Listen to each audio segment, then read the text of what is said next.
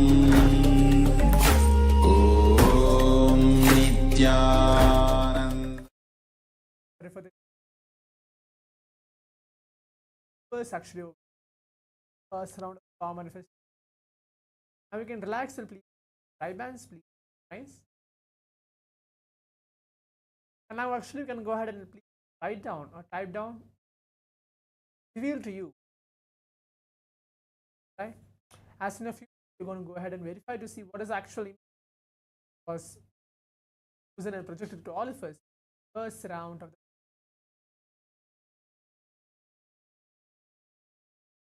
down.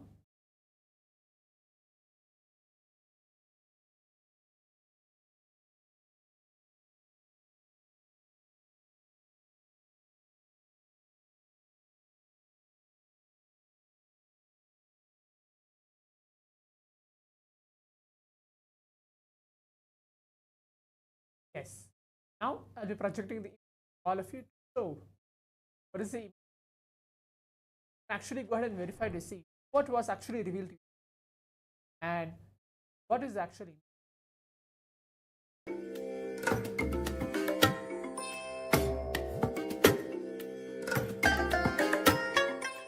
I bless you all. Let you all open all your three eyes. Now you can see this is the image chosen for all of you. The image was like complete like a scenery type of an image which is there, which has a beach and which has many plants, different plants, which is blue in color, green in color as well. So now if you're actually even though you have manifested this, like you've seen colors as well, you can please find that down as well. Om Nithyananda Paramashivoham. Now as we are manifesting more and more powers of this Paramashiva as to the space, actually we are getting into the science of power manifestation itself, manifesting the powers of Shiva. Today's segment of today's powerful consciousness, that we're going to learn many different aspects of powerful consciousness and the power manifestation. Now we'll be entering to the round 2 of the power manifestation. Your eyes closed. Start chanting the Mahavakya. Om Nithyananda Paramashivoham. Nithyananda Paramashivoham. Your eyes closed. Remember Swamiji is as now project the image all of you for round 2 of the power manifestation, and we'll begin.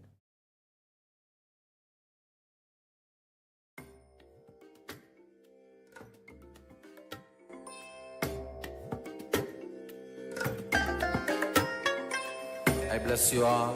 Let you all open all your three eyes and manifest the powers of Mahasadashiva. Om Nithyananda Paramashivoham. Om Nithyananda Paramashivoham. Om Nithyananda Paramashivoham. Om Nithyananda Paramashivoham. Om Nithyananda Paramashivoham. Om Nithyananda Paramashivoham.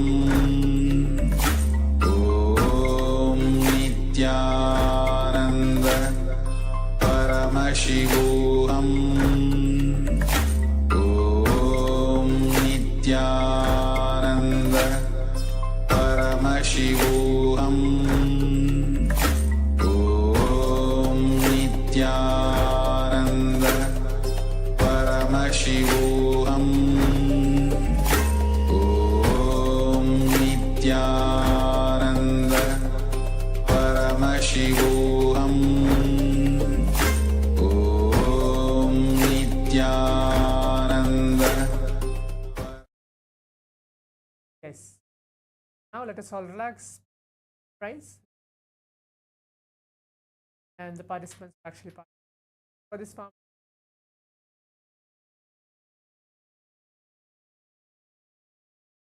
Now please pin down or type down everything which was revealed to you in this round of power manifestation. Everything, type it out. What was revealed to you this round of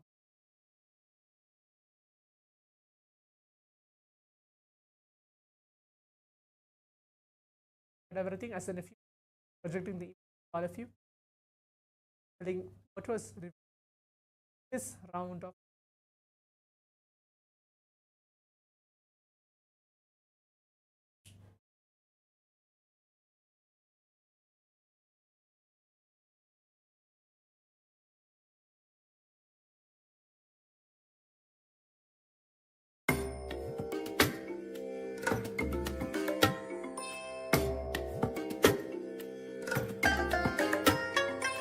I bless you all. So now, Let as you all you can open see, this all is your the three image eyes chosen for all of you for this and round of manifest power the manifestation powers session. of The Mahasadashiva. image was actually as well in this round of power. Paramashivoham. So you've actually seen what we have actually revealed and manifested in this round of power manifestation. Please go ahead and check and actually correct it for yourself. And yes, you have manifested in today's round of power manifestation. Om Nithyananda. So now, as we're entering to the conclusion of today's power manifestation, all sit straight as prepare ourselves to move on to the next session, as we have a long day today receiving Swamiji in our life in the Bhava Samadhi Darshan of Murti. Rise as prepare ourselves for the next powerful content. Stay tuned.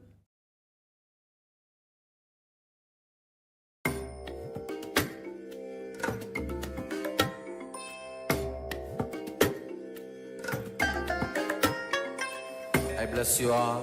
Let you all open all your three eyes and manifest the powers of Mahasadashiva. Om Nithyananda Paramashivoham. Om Nithyananda Paramashivoham. Om Nithyananda.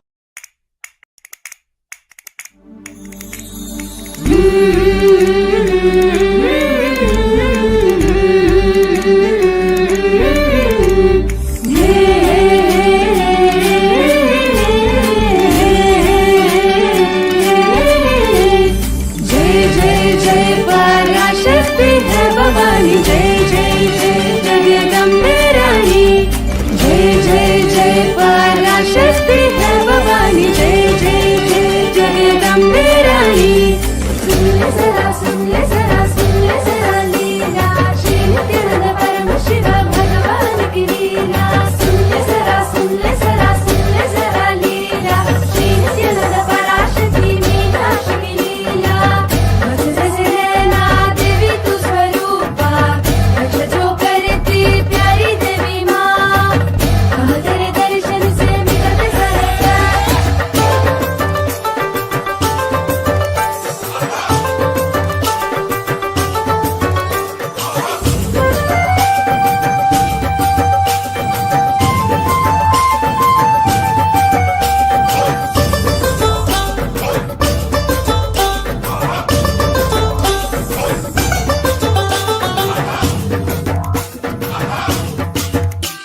जय जय पराशक्ति है भवानी, जय जय जय जगदम्बे रानी। सुन ले जरा, सुन ले जरा, सुन ले जरा लीला, श्री नित्यानंद परमशिव भगवान की लीला। सुन ले जरा, सुन ले जरा, सुन ले जरा लीला, श्री नित्यानंद पराशक्ति मीनाक्षी की लीला। मज जैसे नैना देवी तू स्वरूपा, रक्षा जो करती प्यारी देवी माँ। तेरे दर्शन से मिलते सारे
Nithyananda.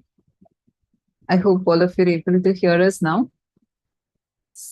Today, we have a very special day ahead.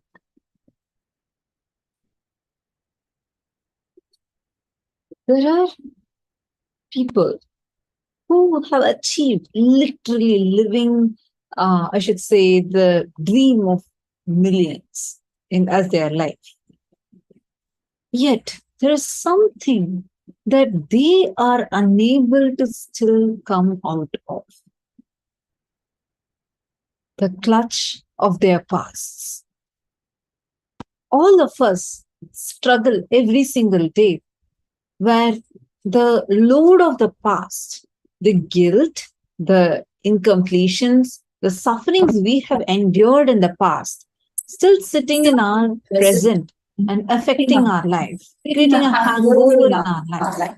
And we get affected. We feel like we are somehow incapable of getting rid of that. Even though you achieve, how many of you have seen in your own lives, even though you would have achieved something great, there's still an inner voice in you that reminds you of your failures, that reminds you of the past pains, that reminds you of something that you didn't do right in the past, which is sitting now and affecting you. The load of past seems to be something that's very, very ingrained in us. Am I right? How many of you are able to see this? And we go on feeling, oh, why is my future like this? Someday something would happen and everything would become all right. But that someday something would happen is not really going to happen. We need to wake up to understand that the power is in our hands. The power is there in your hands. If you decide, you have the capability to rewrite your future. Right now, it's defaulting. It's just going back to a default future. But what Swamiji is going to teach us is how you can break free from the clutches of the past and how you can transform, literally rewrite your future. And today We are also going to be understanding about not just rewriting your future, in addition to that, rewriting your past as well. Because all the future, every moment of our future is a cumulative result of our past. Every moment of our future is a reflection, result, and essence of the past. In your past, if you have had incompletions, hope that in the future. In your past, if you have worked hard, hope that results in the future. In your past, if you worked very rarely and if you have lazed around, then you have to expect that in the future. All the present moment and the future is a result of the cumulative past. Now, how do you go back and change your past? Is it possible? Can you factually change it? Can people remember you as per the upgraded past that you want them to remember by? How do you do that? You are going to be learning answers to all these questions in today's day. Today, we have a very, very unique and a powerful process called the past life regression process. So do not miss. Please be there and stay tuned through the day. You will have powerful exercises, processes through which you will be learning, understanding, and experiencing some of the most important and unique aspects today. So without further delay, let's all get started with the day. I request every one of you, all the participants, to please post your understandings, questions, doubts, whatever you have. Please post them all in the chat, and let us have discussions. Let's have Vakyartha Satas. Let's all experience the powerful cognitions. Let's all experience the completion based on what Swamiji has revealed. So now let us enter into the day.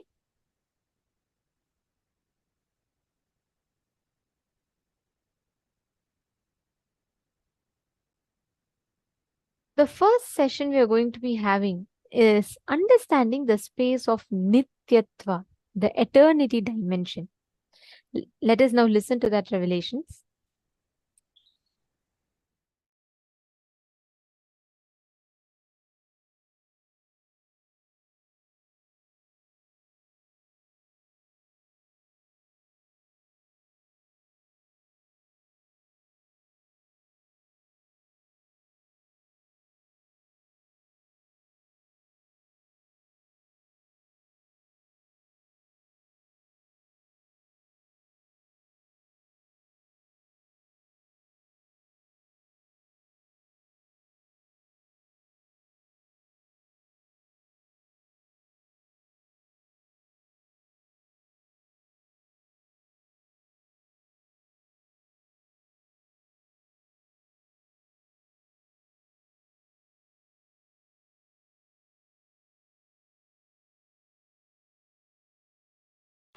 What is incompletion?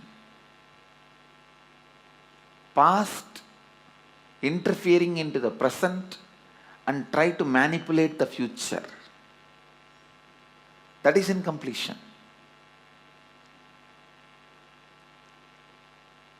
Your memory, form you carried in the past, entering into the present and trying to destroy the future form is incompletion. You can always see whenever you have a pain, guilt, powerlessness, incompletion, you will be visualizing, imagining your own form in a deep suffering. You will be visualizing, imagining your own form in a disgusting way. Look inside. Please understand, I am giving you a very deep insight.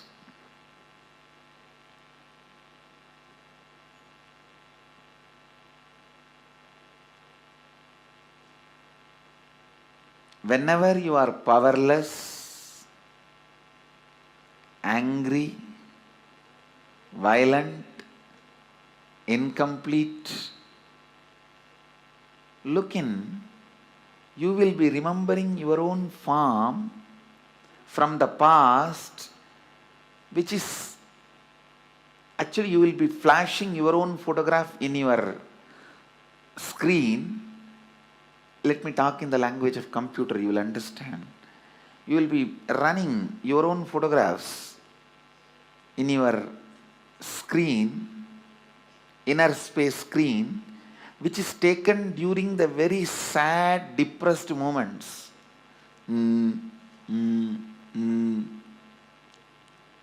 What can I do? Lost, over. That kind of the photographs which you have taken at the wrong moment and preserved, stored in high resolution, in a stupid way, in your inner space, you will go on be replaying them. See, whenever you are powerless, you are not going to remember the full smile photograph of you or the ecstatic photograph of you. When you remember that, you are going to be in the space of completion.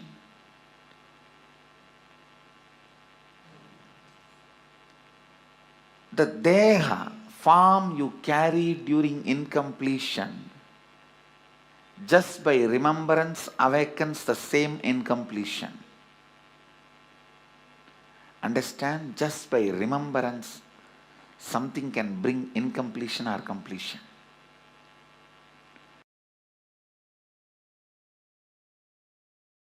The moment one incompletion is triggered by somebody, then that's all. You don't see the world anymore. The world does not exist, only my world exists. That is what is meant by the great Mahavakya, Jagat Mithya. What you perceive as my world is Mithya. Because A small incompletion, the moment it got triggered, it gets triggered.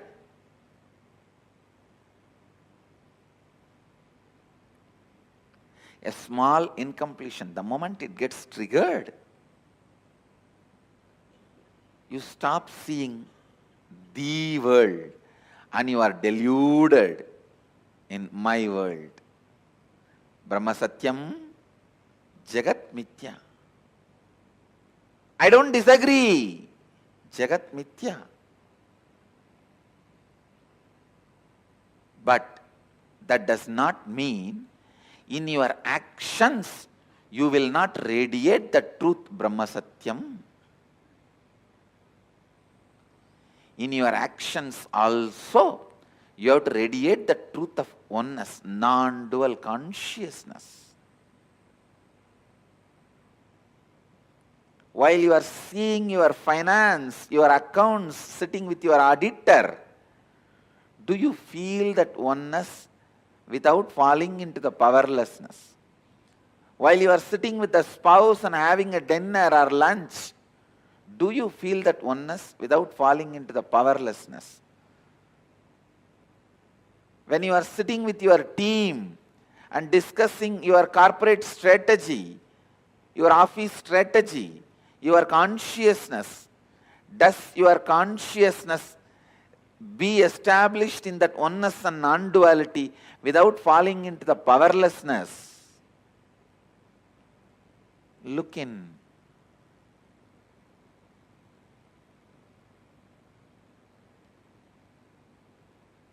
Just your back pain disappearing is not the result of Advaita. All the pain which you have hidden in your back should disappear. Not just back pain disappearing. All the pains which you have put it in back has to disappear. Suddha Advaita Sugabodha Jnanam. The pure Advaitas, joyful influence and the wisdom which comes out of joyful influence. Please understand, the joyful influence of Advaita is what I call completion. The joyful influence of Advaita is what I call perpetual completion. The joyful influence of Advaita is what I call Sahaja Samadhi.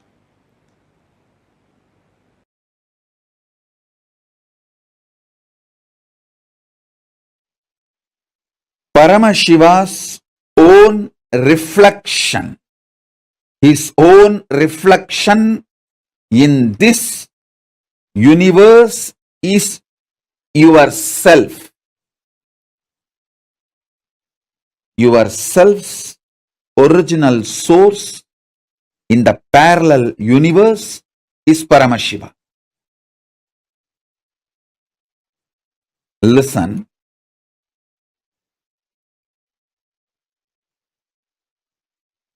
Understand this example. A swan, Paramahamsa, flying on the sky, is just floating in the sky. His reflection falling on a swimming pool. The reflection is you. The swan is Paramashiva. The swimming pool is your body.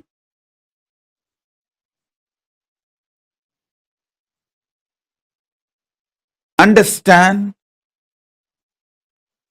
the moment reflection looks back to the source, it realizes it was, it is, it will be forever Paramashiva. Sometimes the reflection feels it is being hurt by the waves in the swimming pool.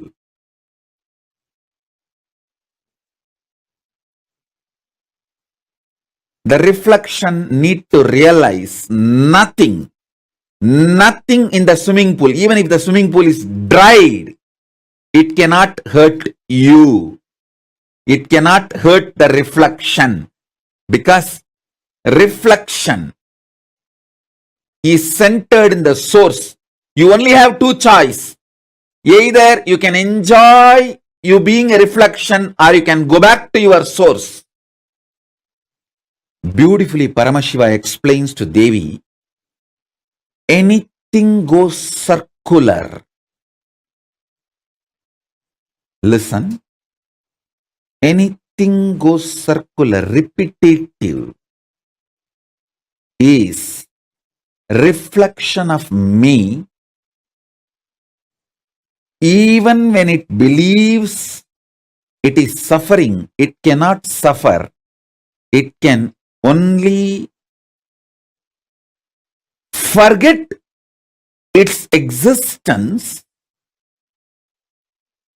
In the delusion, it can force itself and imagine itself as if it is suffering.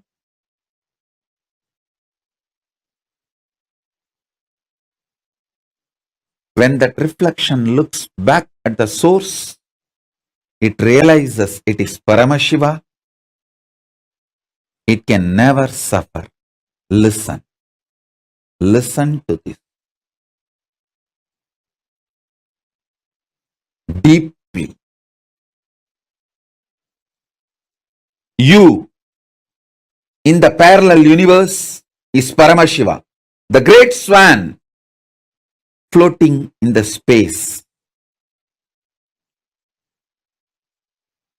The reflection of that great swan on the swimming pool in this universe is your individual self. That swimming pool is your body.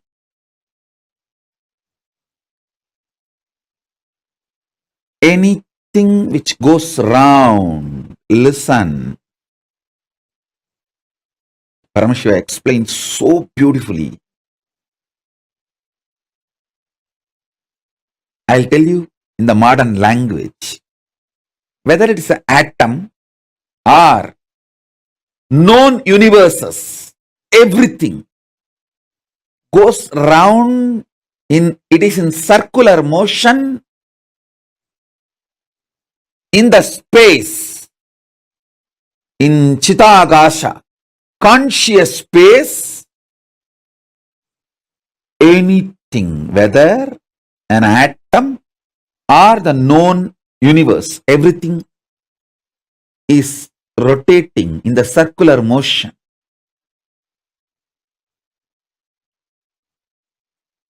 What is created in the circular motion is called circular time. The time which circles, repeats itself.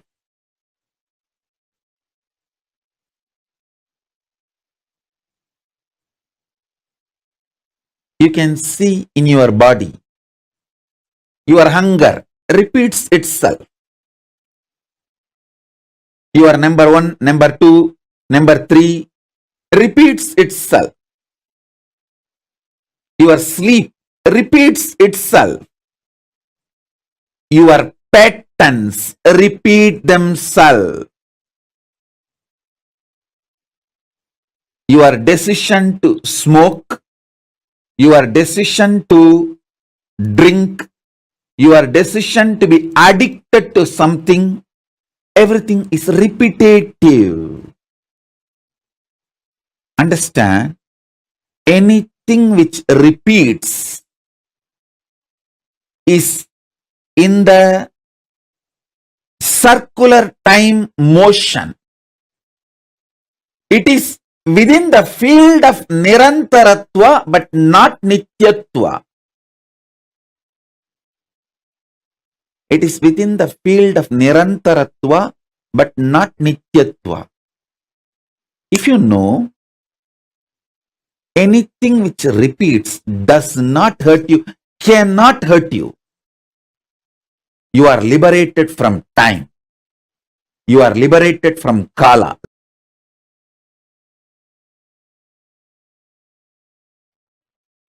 Among the 7 dimension of that time.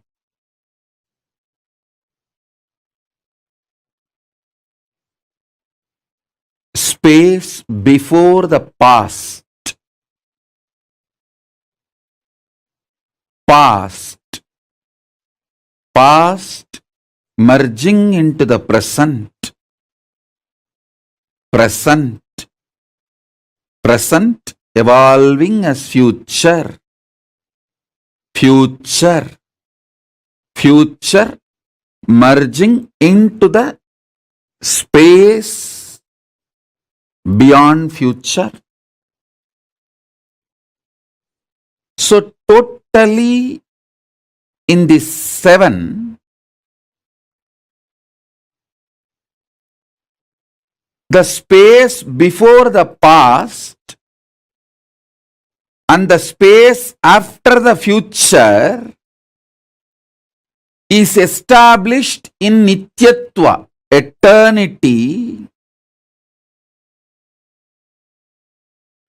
Past, present, see, listen.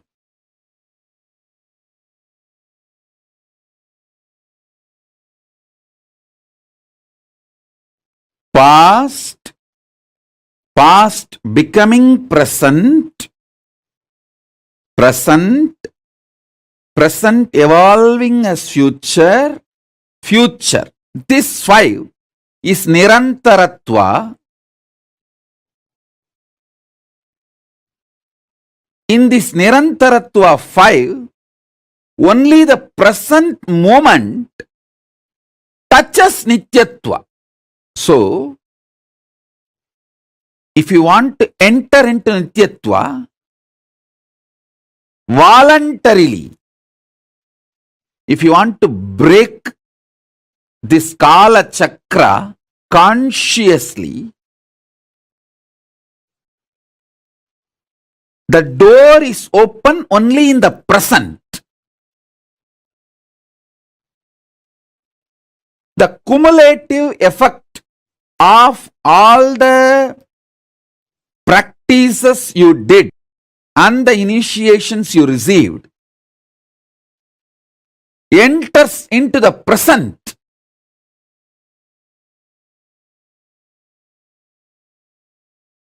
And makes you experience Nityatva. Listen. I wanted all of you to remember the cognitions I gave about Nityatva and Nirantaratva. Nityatva is 7, Nirantaratva is 5.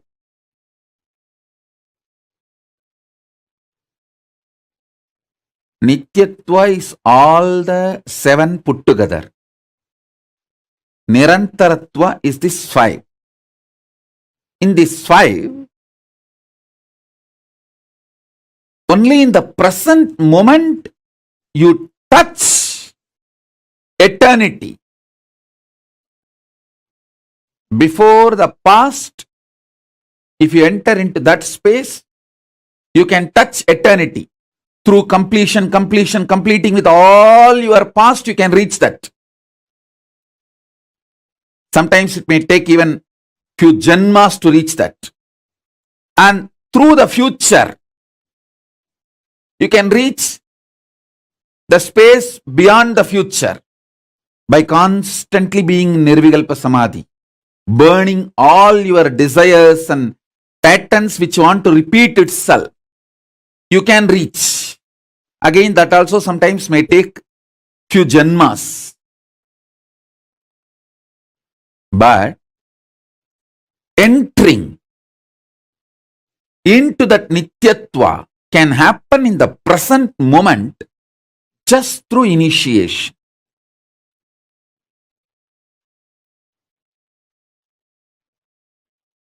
Remember the definition and the revelation about Nityatva.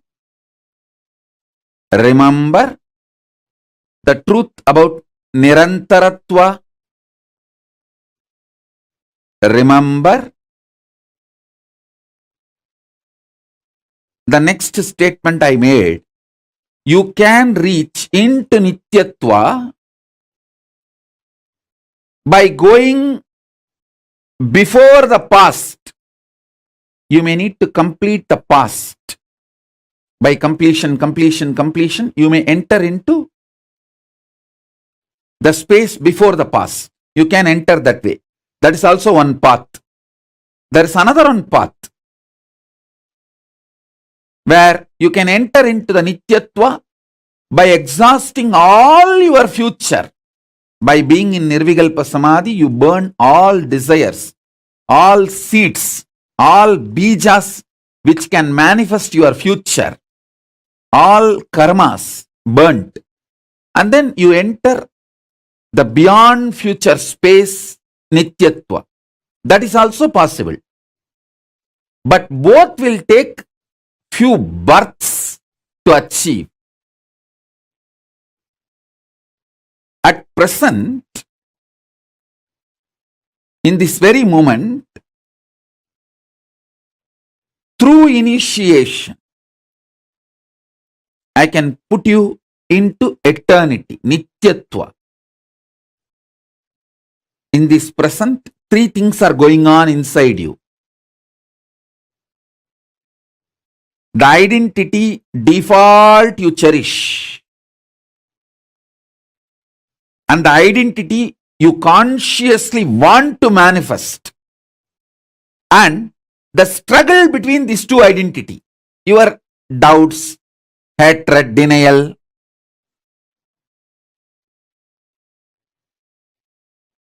Smelling Paramashiva, waking up to Paramashiva,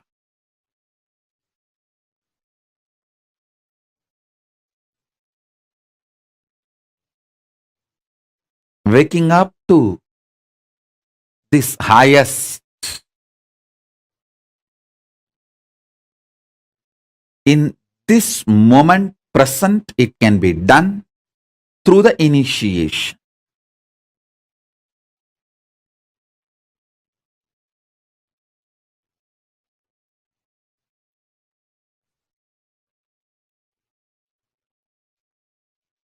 So understand,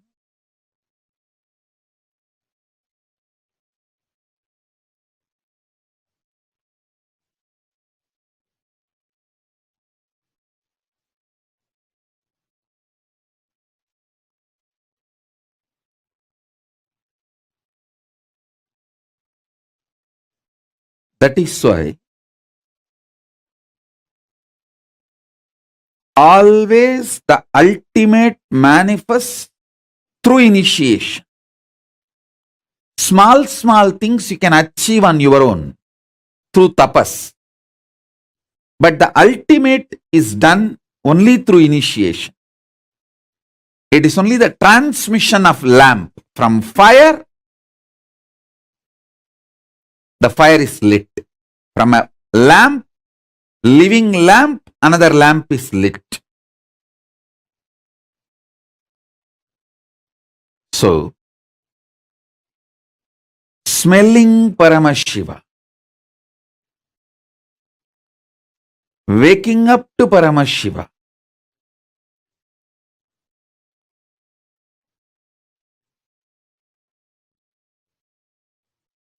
waking up to this highest. In this moment present, it can be done through the initiation.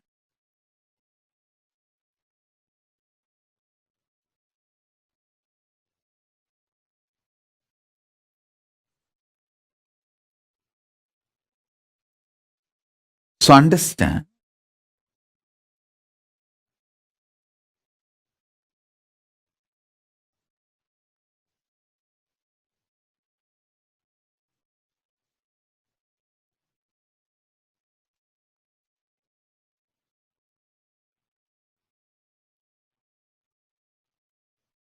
that is why always the ultimate manifests through initiation. Small things you can achieve on your own through tapas. But the ultimate is done only through initiation. It is only the transmission of lamp from fire. The fire is lit. From a lamp, living lamp, another lamp is lit.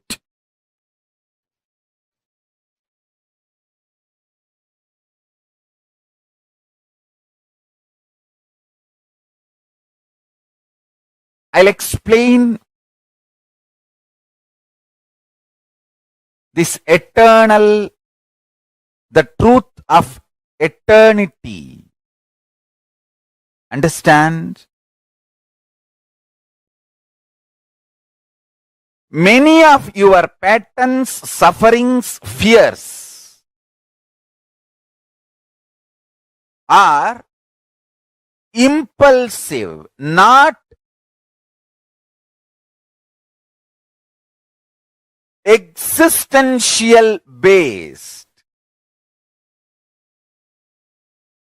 If you decide to sit with you and relaxed way look at you and have a matured conversation with you, much of your fears have no place inside you. If you just want to throw tantrum, how can he do that? How can she do that? How can this person do that? How can that person do that? If you are interested in throwing tantrum, all the fears, greed, everything has a place in you. But this constant tantrum-based reaction and action, the life you are going to manifest around you is going to be hell. Listen to that truth. See, the constant tantrum throwing, violent hatred, action, reaction, you are going to create hell around you.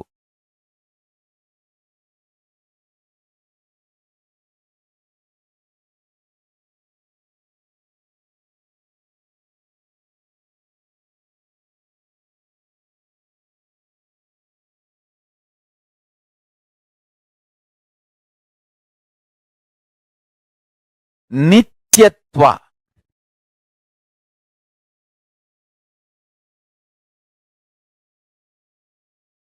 I can use and maybe I'll create a new word. Eternal, cosmic constant.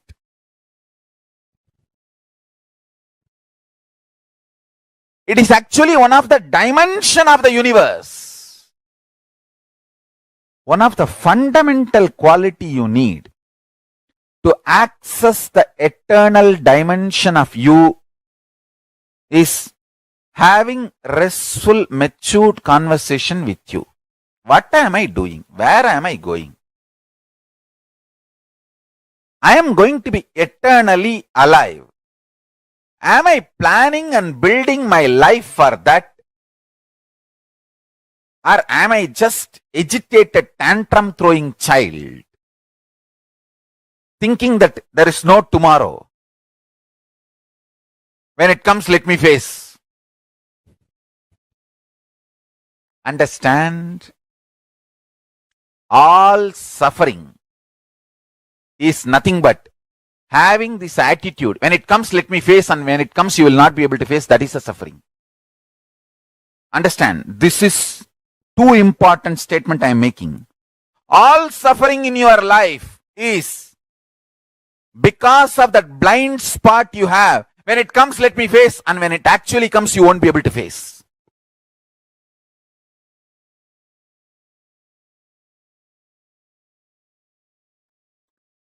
In the past, you have a full freedom to form opinion about your past, and you have full freedom to create the possibility of your future. This clarity you will get only if you decide to do tyaga. Listen. I am freed. I declare boldly, I am freed, liberated from sufferings once for all. Suffering related to past, suffering related to future. Because I decided to do tyaga. Understand? You can always sacrifice the achievements, pleasantness, bliss, joy related to your past. You can always forget that you completed PhD. But you can never forget you got delayed for one of your examination because you spent time with your girlfriend, or you slept and you did not appear for that examination. That pain you will be carrying even now. Sacrificing the past related pains, understanding even factually, many of your pains are unjustified and incorrect. Understanding even factually, your pains are not supported, justified by the reality, real happening is completion. I am repeating. Even factually, as per the real happening, what has happened, if you look what has happened from all dimension, even your pains are not justified. Your pains are not really right. Even your pains do not have justification to exist in you. If you see the past happenings multidimensionally, is completion with the past. I tell you, how much ever you say, no, I know I have some pains which are absolutely justified. No. You may be Guni, you may be Kaikeyi, you may be Surpanaga, you may be Danganaka Duck, Danganaka Dick, I don't care. You are wrong.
So beautifully, Swamiji had explained to us about completion with the past and how we all hold on to the past more and more and let it sit and in our present and affect our future. Very beautifully, Swamiji explained it to us. I request all of you to take a few minutes and first share with us what are the clicks that you had from this session, extremely powerful session on completion with the past.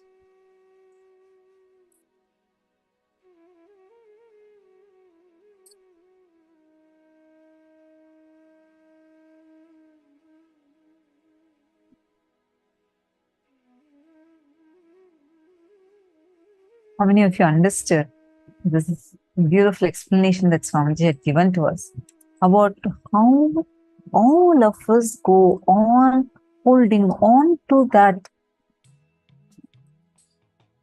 pictures of ourselves, the selfies that we take with a very sad face, most victim face, and all the kind of images where you're not happy. That is what is stored inside. How many of you understood that? Take a few minutes and I request all of you to share.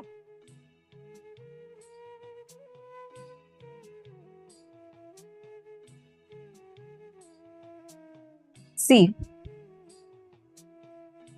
there are situations where we take the cognitions we carry from the past, let it sit in the present, and it will put us in such a delusion.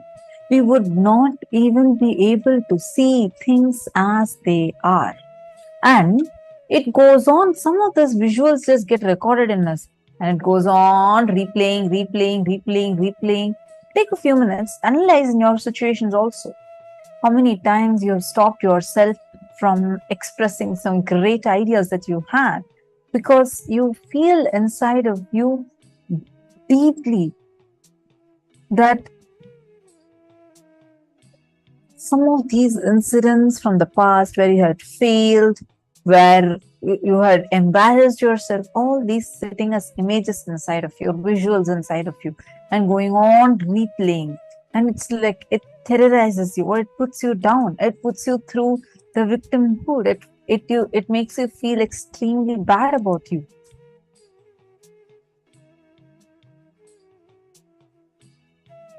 Okay, yes, and it's like a strong magnet that pulls you more. So true. Malita has posted. Malita, you're asking, how do we deal with a situation where we had an argument with our spouse, say the day before, and mad today about it? For everything, completion is the key. See, now even in the situation you're saying, actually, I remember once, and this also happened in Gurukul. We keep telling so many stories from Gurukul because that's where we were grown up, where we were brought up literally. So from that, see, once we had I think a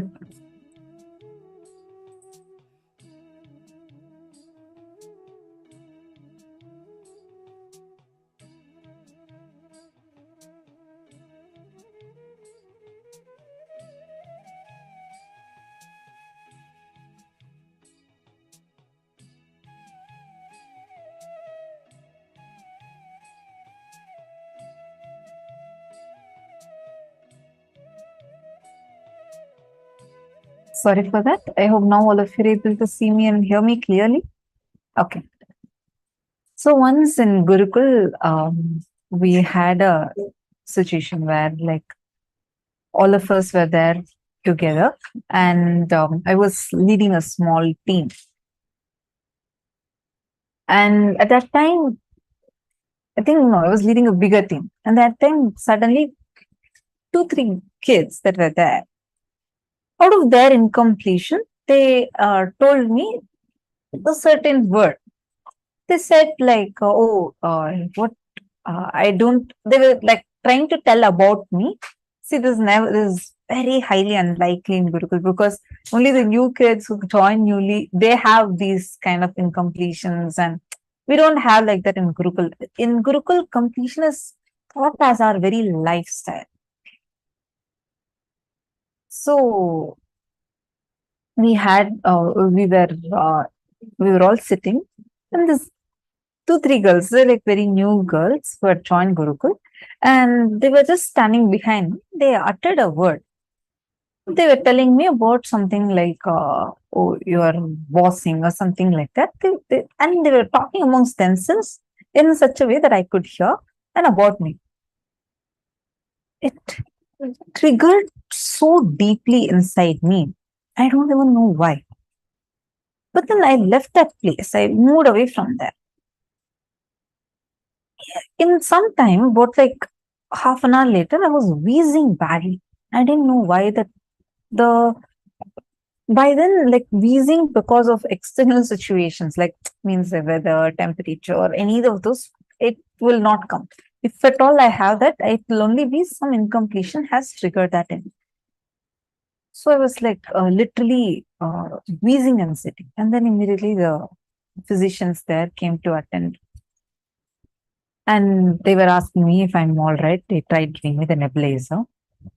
I didn't want to take the nebulizer. I was like, no, give me some time.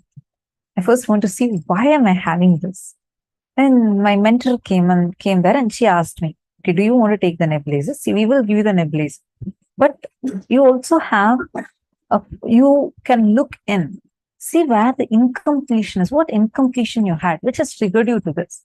And you can go and complete it. What do you want? I said, okay, give me 20 minutes. And within 20 minutes, I'll get rid of my wheezing. So like when you're wheezing, right? Like you literally can't breathe. There's no oxygen going inside you. That's how you live. It's very suffocating.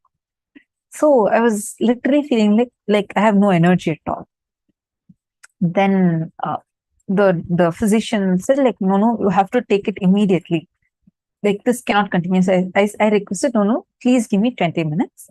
And then my mentor asked me, what was the incompletion? Why do you think this got triggered? I said, I don't know. She told me to just think what had happened before this.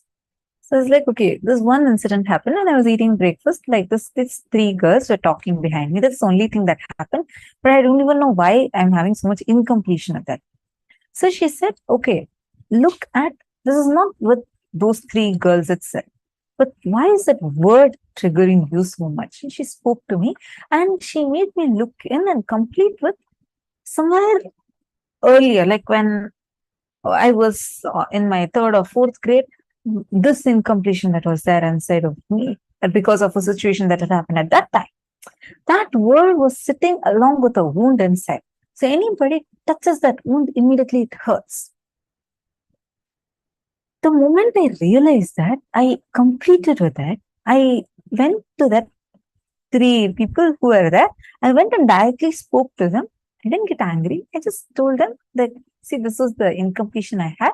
And this is what triggered inside me when you uttered. So I'm completing. And I'm just completing with you also for like whatever feeling that had generated inside you. It's probably because I'm holding on to this word and this incompletion from the past. And when I went and actually spoke to them, though they also became very complete with me. And like the conversation ended so beautifully. It happened like 5-10 minutes, that's all. Then I forgot that I had wheezing. I completely forgot that. I was breathing completely normally and I was walking by. Then the doctor came and checked at me again and he was shocked. He said, the wheezing has completely disappeared. That's when I understood. That's what Swamiji means by how whether our diseases, issues, disorders, anything that we face, it's all so much psychological. And the moment we complete, when we do completion with our past, it has a direct impact with our present. It'll just so powerfully impact your present, and you will see how it will just, like when Swamiji says, relieve yourself from that past, you will really get relieved from it.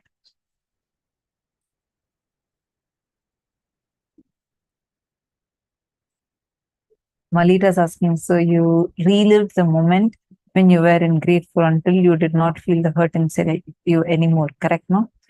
Malita, that's what you're supposed to do. At that time, for me, see, growing up in Gurukul, our lifestyle is based on that. So the moment you decide and just consciously look at it, it'll drop. But do the completion process. Write that incident down. Write it clearly. What had happened?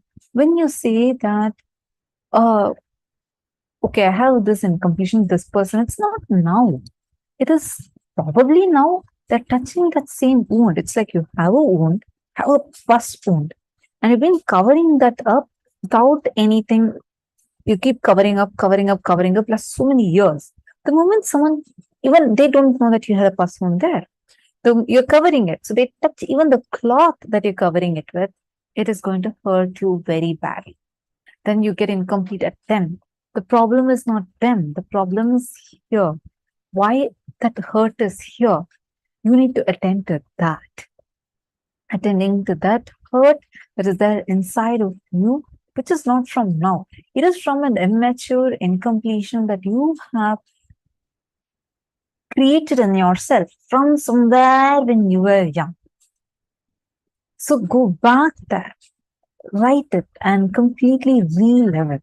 And then go, you will see the person who you're going to talk to, who is also incomplete, it will suddenly be complete.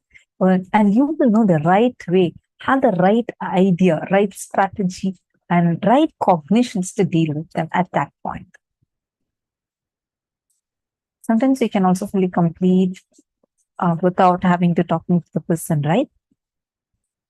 You can complete, see, that end of the day, the incident situation should not cause any disturbance in your inner space. After you complete, whether the other person wants to accept your completion or not is up to them. But you should be complete inside of you. Okay. Ankita is asking, I didn't quite understand Nityatva Nirantaratva. Okay, I'll explain to you. See, time.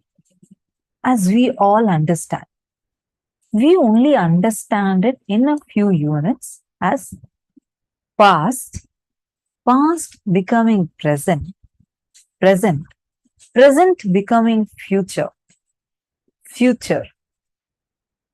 This is all what we understand. Am I right? Can I have all of you listening? Am I having everybody's listening here? Please give me a thumbs up if all of you are listening.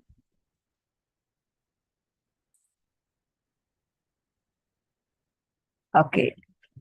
Ankit, I do not see you on camera. May I request you also to please come on camera? Who is so excited. It's so nice to see her excited.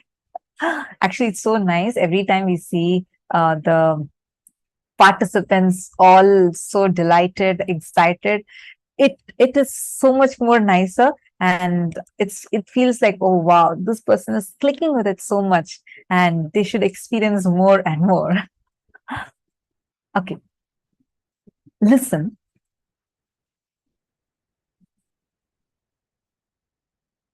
The unit of time as we understand is only past, present, future. And we say, okay, the past becoming present, present becoming future. And so this is all there is. This is all is the perception of time that we have. And this is what we call as Nirantaratva.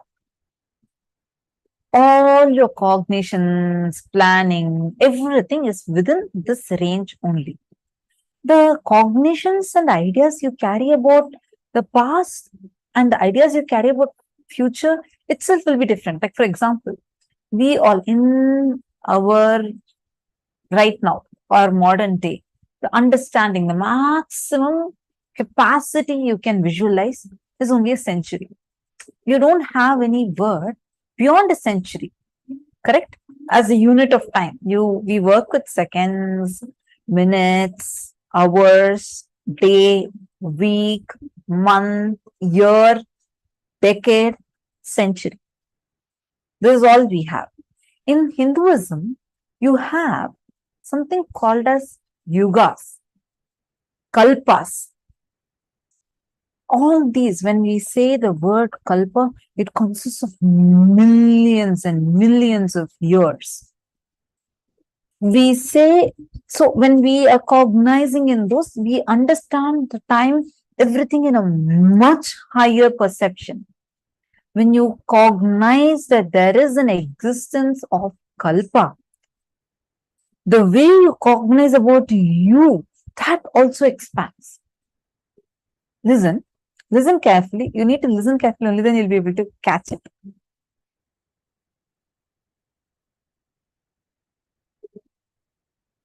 See, now, beyond this, the kalpa, even all these time units that we have, is all starting with past and ending with future. But this past started from something else. There was a space before the past even happened. And there is a space where the future, we all know time as more circular, past becoming future, and future becoming past. This is all what we know. But Nityatva, where beyond this time loop, the space before the past even manifested, space beyond the future. When you cognize that whole, where you exist eternally, neither you had a past, nor you have a future, and you have all these 7 dimensions manifesting for you. That cognition is Nityatva. Nirantaratva is different, because in Nirantaratva, you do still have something called as a past and something called as a future. Your perception ends there. In Nityatva, you cognize and understand a space that's beyond the past, beyond the future, where you still continue to exist. Ankita, I have one suggestion.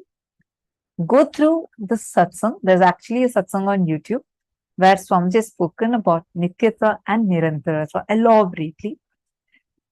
Try listening to it a few times. I know, see, when all of us are new to this is extremely advanced, what we all are learning.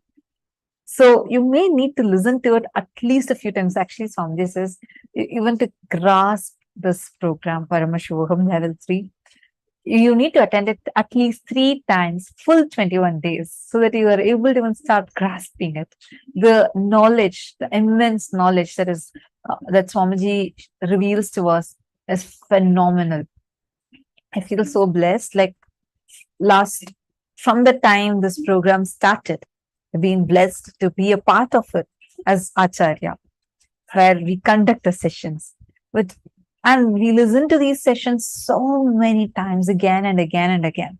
But even now, when we listen to it again, I have a new click.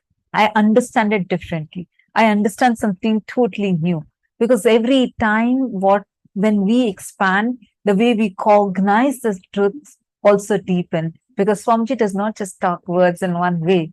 He actually packs layers and layers and layers of cognitions, powerful cognitions and energy into his words. So your understanding would also deepen. Ankita, if you understood, please let me know. And if you still have further questions, feel free to ask. And it's so nice when you all actually interact and ask questions. That shows how sincerely you're listening and how much you're internalizing too. Okay, wonderful. So now let's, as all of you are understanding, let's move further.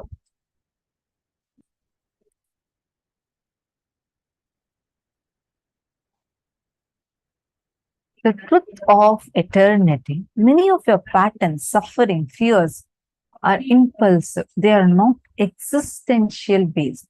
So if you decide to sit with you and relaxed way, look at you, have a mature conversation with you, much of your fears have no place inside you. It's like you just want to throw a tantrum. How can he do that? How can she do that? How can this person do that? How can that person do that? If you are interested in throwing the tantrum, all the fears, greed, everything has a place in it. But this constant tantrum-based reaction and action, the life you are going to manifest around you could be hell. Today, we actually have a very powerful initiation where Swamiji is going to be blessing us with the power to delete the entire past. Quicken anything that you want to manifest in your future, which takes janmas just through initiation. And let us all take a few minutes and do this process of completion. Start with the earliest memory of your life. Start with any of the unpleasant feelings that you have, any one in completion. Take it. Go back to that incident. Write that incident down, right? And you're going to relive and complete. Relive it in your inner space intensely. How you cognized, how you responded, reacted at that time. This will make you realize how much you have grown or shrunk. After reliving, write down each memory as clearly as if you're writing a story. After writing, relive the incident in the mirror, in front of a mirror. Listen as the person inside the mirror. And then share it with Swamiji's Atman. Take a few minutes. We'll all give you some time for all of you to sit and do this process.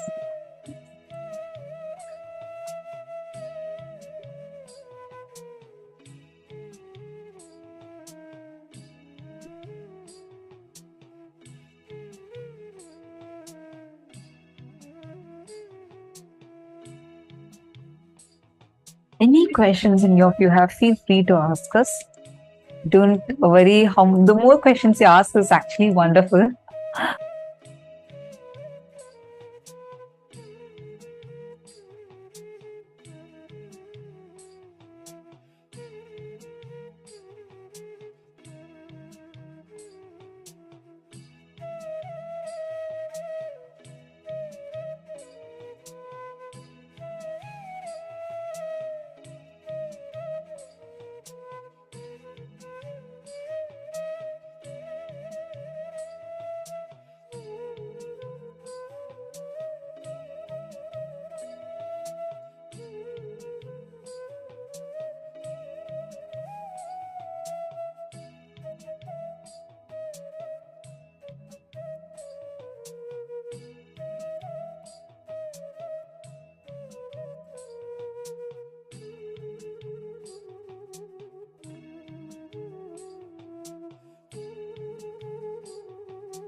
Yes.